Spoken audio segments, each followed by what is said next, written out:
Nick, how's the pre-season tracking for you? It's only just new, but you're feeling good? Yeah, very good. Yeah. From a personal point of view, I was able to probably the first off season for me without any ailments. So it was able to move around freely and do some training on my own and come back in reasonable conditions. So now just looking forward to attacking it with the rest of the boys. We saw you do a very good time the other day. How fast did you run that 3K?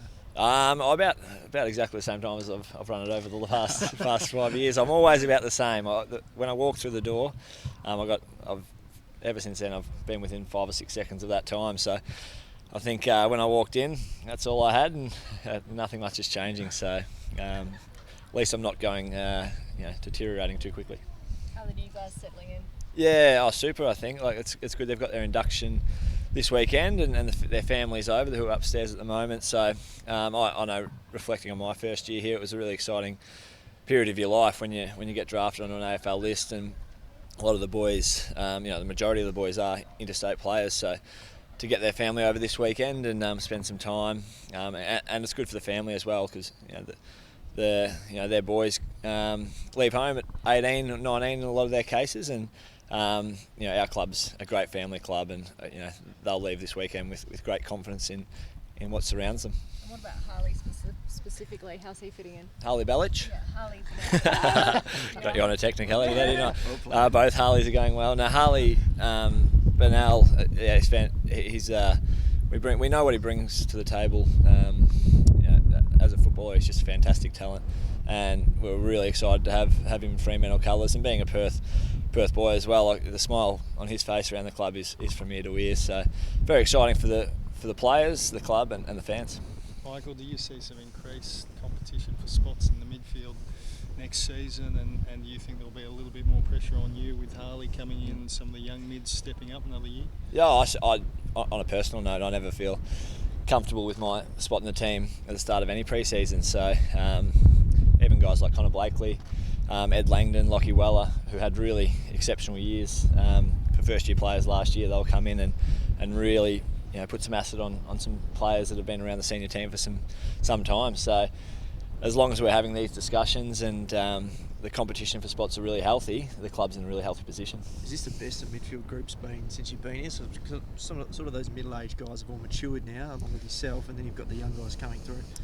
On paper, we don't like to rely too much on the names and the reputations of players. I mean, I think we're only as good as deep as we go, and as much as the deepest midfielder can provide. So I think last year we had a lot go through there, and more player availability through the midfield. And again, as you mentioned, we bring in Harley Bernal who can play midfield and forward, and probably half back as well. So and then I mentioned the younger guys again. Connor Blakely's come back in fantastic condition, and we'll put some real pressure on guys like myself and Dave Mundy, Lockie Neal, and real competition for spots, and hopefully that can maintain the case and we can all stay healthy, so we can have a good crack at it. You left Fifey out, he's got his spot still, do you reckon? I haven't seen Nathan around the place too much for a while, so he's going okay. Obviously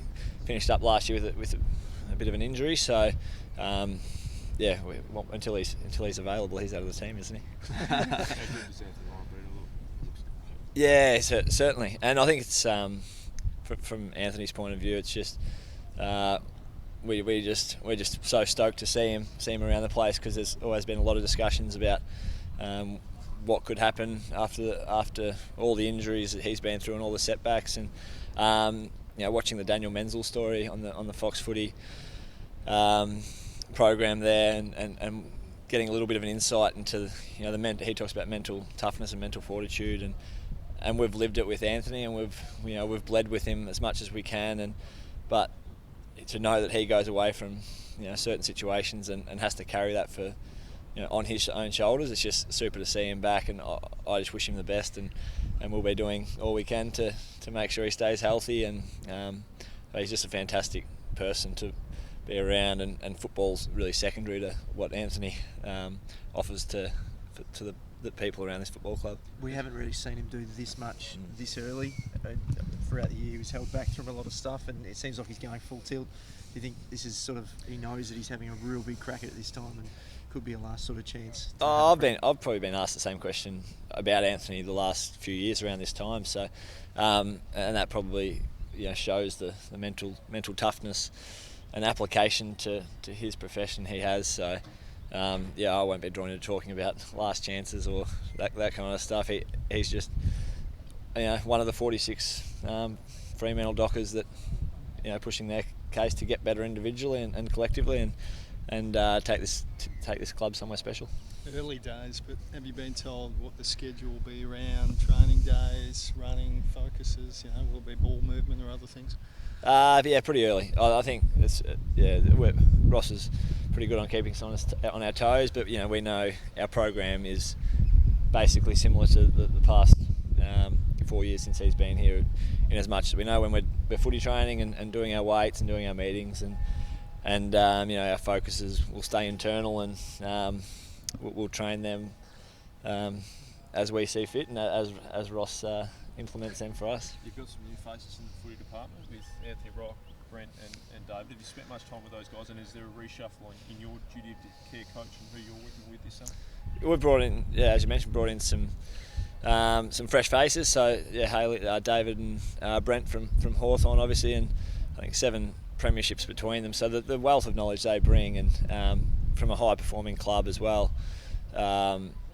and being in those environments and having really successful careers themselves, they become invaluable. And I've met them over the journey briefly, but also since only been back a couple of days. But very personable people, and that's what we need and what we have at the football club is people we can really interact with and learn from and help each other get better. So and then Anthony Rock is a little bit of probably similar to a lot of the players and reflects the Fremantle brand a little bit. He's a warrior of the game a little bit. He's coached before and been with Ross before and gone back to lower levels and done really well there and back in the AFL system now, and he's a very vibrant character, and he's going to be great, especially probably for our younger players, younger midfielders especially.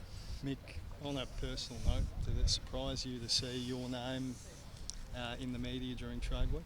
I didn't really pay too much attention to it, to be honest. I can only go off the discussions I have with the people that make the decisions, and that's who's really close to me, Ross and Bondi and those kind of guys, and never nothing was ever mentioned in regards to that to me. So I don't get caught into the innuendo of rumours and speculation, because I trust those guys with my life and my career, and I've never ever thought about giving up the mortgage in Melville and moving anywhere else, because I'm a contracted player and have loved what this football club's provided to me, and I just can't give it enough back.